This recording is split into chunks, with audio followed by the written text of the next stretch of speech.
மாமல்லபுரம் கடற்கரை கோவில் அருகே வசித்து வரும் 70 இருளர் குடும்பங்களைச் சேர்ந்தவர்கள் பாதுகாப்பாக வெளியேற்றப்பட்டு முகாமில் தங்க வைக்கப்பட்டிருக்கிறார்கள்.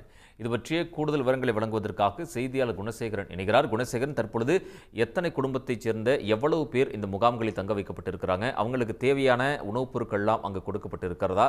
விவரம் என்ன?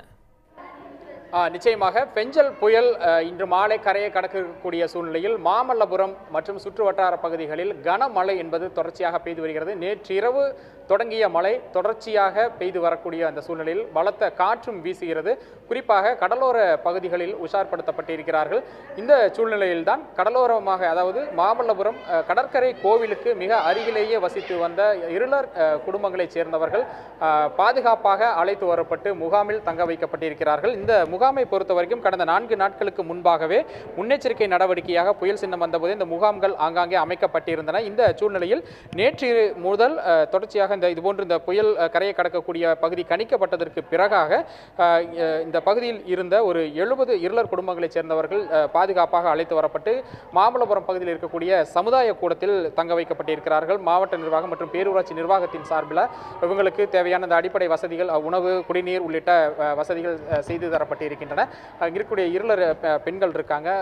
உங்க வீடு எப்படி, என்ன சூழ்நிலையில் இருக்கு? உங்களை இங்க கூப்பிட்டு வந்திருக்காங்க. வெள்ளத்தால் பாதிக்கப்பட்டு உள்ள ரொம்ப தண்ணி உள்ள தங்கத்துக்கு இடம் இல்லைன்னா இங்கே சத்திரம் வந்து தங்கிக்கிறாங்க. ஒரு அதிகாரி வர வச்சு இங்கே அடக்கலம் கொடுத்து தங்க வைத்து ஏற்பாடு பண்ணுறாரு. சாப்பாடுலாம் உங்களுக்கு கொடுத்தாங்க? சாப்பாடுலாம் நைட்டு கொடுத்தாங்க ஐயா. கொடுத்து எல்லாம் ஷேர் பண்ணி இங்கே பாதுகாப்பாக இருங்க, படுத்த காற்று வீசுது, நீங்கள் காத்தாலே பீச் வர இருக்காதீங்க அப்படின்னு சொல்லிட்டாங்க.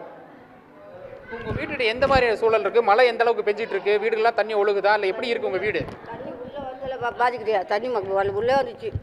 பீச் வரனா வீடு கட்டி இருக்கோம், தண்ணி உள்ளே வந்து பாதிக்குது ஐயா. உள்ளே பசங்களை வச்சு உட்கார முடியல, படுக்க முடியல, தூங்க முடியல, சாப்பாடு செஞ்சு பொங்கி சாப்பிட முடியல, செய்ய முடியல ஐயா. அதனால நாங்கள் அதிகாரி ஒரு ஃபோன் பண்ணி சொல்லி அவங்க வந்து எங்கள் ஏற்பாடு கொடுத்து அடக்கலம் கொடுத்து கொஞ்சம் தங்கிங்க இருக்கிறோம். சட்டத்துலேருந்து பாதுகாப்பாக இருங்க, எத்தனைக்கு என்னைக்கு காற்று பலத்த காற்று அடைக்க நிற்குது அன்றைக்கி நாங்கள் அனுப்புகிறோம் இங்கே ஷேர் பண்ணிக்கிறாங்க ஐயா. ரொம்ப நன்றி.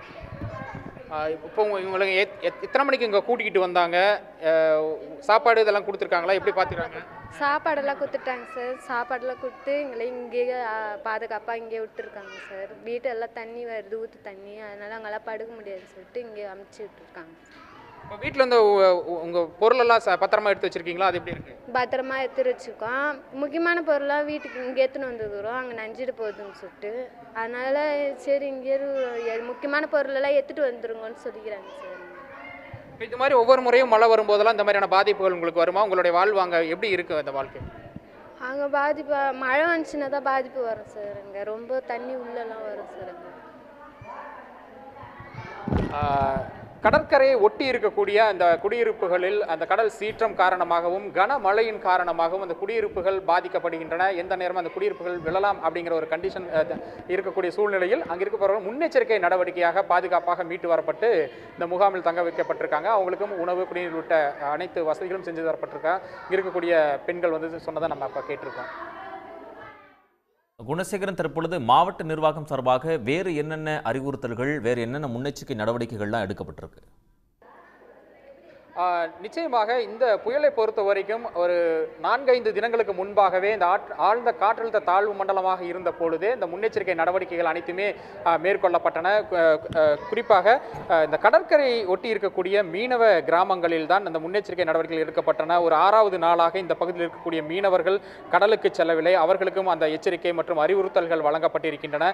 தாழ்வான பகுதிகளில் இருப்பவர்கள் மேடான பகுதிகளுக்கு செல்ல வேண்டும். அந்த முகாம்களும் ஆங்காங்கே அமைக்கப்பட்டிருக்கின்றன. அதுபோன்று ஆபத்து வரக்கூடிய ஒரு சூழ்நிலையில் அவர்களை மீட்பதற்கான அந்த மீட்பு குழுக்களும் கூட தயார் நிலையில் வைக்கப்பட்டிருக்கின்றன. குறிப்பாக மாமல்லபுரம் பேரூராட்சி அலுவலகத்தில் கூட அதற்கான அந்த உபகரணங்களுடன் அந்த குழுக்களும் தயார் நிலையில் வைக்கப்பட்டிருக்கிறார்கள். அது மட்டும் இல்லாமல் SDRF, NDRF குழுக்களும் தயார் நிலையில் இருக்கிறார்கள். இதுபோன்று ஏதாவது ஒரு பேரிடர் காலத்தில் ஒரு பிரச்சனை ஏற்படும் பொழுது அந்த இடத்திற்கு உடனடியாக சென்று அவர்களை மீட்டு வருவதற்கும் அவர்களுக்கு தேவையான அனைத்து வசதிகளையும் செய்வதற்கும் அனைத்து ஏற்பாடுகளும் தயார் நிலையில் இருப்பதாகத்தான் இந்த மாவட்ட நிர்வாகத்தின் சார்பிலும் தெரிவிக்கப்பட்டிருக்கிறது. குணசேகரன், உங்களுடைய தகவல்களுக்கு நன்றி. உடனுக்குடன் செய்திகளை தெரிந்து கொள்ள சன் நியூஸ் பெல் ஐகானை கிளிக் பண்ணுங்க.